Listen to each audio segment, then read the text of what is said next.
بسم اللہ الرحمن الرحیم۔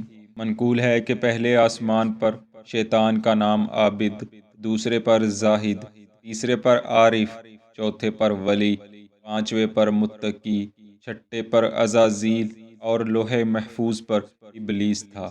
اپنی عبادت کے غرور میں ڈوبے ہوئے اللہ عز و جل کے حکم کی نافرمانی کر بیٹھا تو راندہ درگاہ ہو گیا۔ اپنی عاقبت سے بے فکر ہو کر کہنے لگا، میں کیوں کر سجدہ کروں مٹی کو، جبکہ مجھے آگ سے پیدا کیا گیا ہے اور میں آدم علیہ السلام سے افضل ہوں۔ اسی لمحے اس کی صورت مسخ کر کے منہ خنزیر کی طرح لٹکا دیا گیا، سر اونٹ کی مانند، سینہ اونٹ کی کوہان جیسا، چہرہ بندر نما، آنکھیں پھٹی پھٹی، نتنے حجام کے لوٹے جیسے، ہونٹ بیل کی طرح، داڑھی پر 7 بال جس پر خنزیر کے دانت کی طرح دانت نمایاں نظر آتے ہیں۔ الغرض مسخ شدہ صورت کے ساتھ اسے آسمانوں سے دھتکار دیا گیا، جو اب قیامت تک مستحق لعنت ہی رہے گا اور اللہ کے بندوں کو صراط مستقیم سے بہکاتا رہے گا۔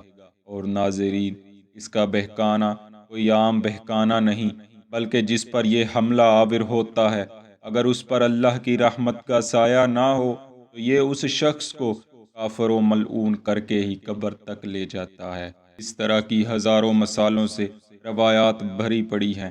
چنانچہ اسی طرح کی ایک عبرتناک حکایت یوں بیان کی جاتی ہے کہ 2 بھائی تھے، ان میں سے ایک بہت عابد اور دوسرا حد سے زیادہ فاسق و فاجر تھا۔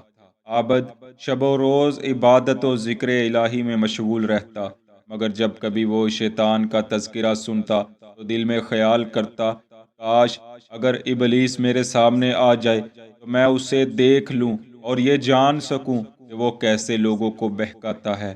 بالآخر اس کی یہ خواہش ایک دن پوری ہو گئی۔ ایک مرتبہ کہ جب وہ عبادت میں مشغول تھا، شیطان اس کے حجرے میں آن پہنچا۔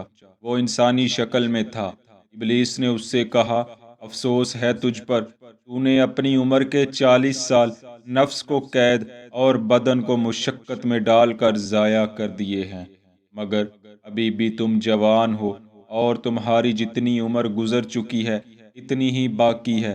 بہتر ہے کہ تم کچھ عرصہ دنیا کے مزے لے لو، پھر توبہ کر کے واپس لوٹ آنا۔ بے شک اللہ عز و جل بخشنے والا مہربان ہے۔ وہ شیطان کے بہکاوے میں آ گیا اور کہنے لگا، میں کیوں نہ کچھ عرصہ اپنے بھائی کے ساتھ مل کر زندگی کے مزے لے لوں، پھر واپس لوٹ کر عبادت میں مصروف ہو جاؤں گا۔ چنانچہ اس نے عبادت و ریاضت کو خیر باد کہا اور اپنے بھائی کی طرف چل دیا۔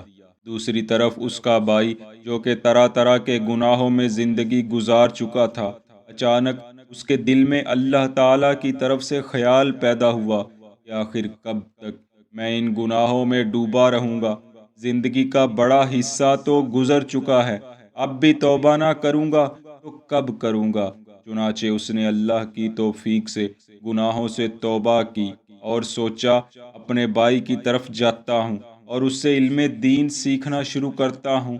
یہی سوچ لیے وہ اپنے بھائی کی طرف چل دیا۔ دونوں بھائی ایک ہی مکان کے بالائی اور زیریں حصے پر رہتے تھے۔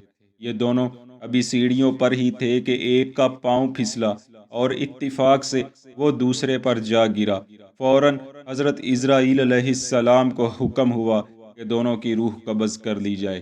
چنانچہ دونوں کی موت ایک ہی وقت واقع ہو گئی۔ علماء کرام لکھتے ہیں کہ وہ شخص جو ساری زندگی عبادت و ریاضت میں مشغول رہا، مگر شیطان کے بہکاوے میں آ کر نفس کا طالب ہوا، بے شک اس نے ابھی ایک گناہ بھی عملاً نہ کیا تھا، مگر وہ گناہ کی طرف جا رہا تھا اور اسی حالت پر اس کی موت واقع ہو گئی تو جہنم کا حقدار ٹھہرے گا، اور اس کا بھائی اس کے برعکس جنت کا حقدار ٹھہرے گا، اگرچہ اس نے ایک بھی عمل ابھی نیکی کا نہ کیا تھا، مگر چونکہ وہ گناہوں کو ترک کر کے نیکی کے راستے پر چلنے کا پختہ ارادہ کر چکا تھا اور اسی پر اس کا خاتمہ ہو گیا، تو اسے جنت کا حقدار ہی تصور کیا جائے گا۔ دوستو، یہی وجہ ہے کہ ہمیں شیطان مردود کے شر سے ہر وقت پناہ مانگنے کی تلقین کی گئی ہے۔ بے شک یہ انسان کا کھلا دشمن ہے۔ اس کو دوست رکھنے یا اس کو دیکھنے کی خواہش یا ہم کلام ہونے کی خواہش رکھنا ما سوائے جہالت کے اور کچھ بھی نہیں۔ اللہ پاک ہمیں ہمیشہ اس کے شر سے اپنی پناہ میں رکھے، آمین۔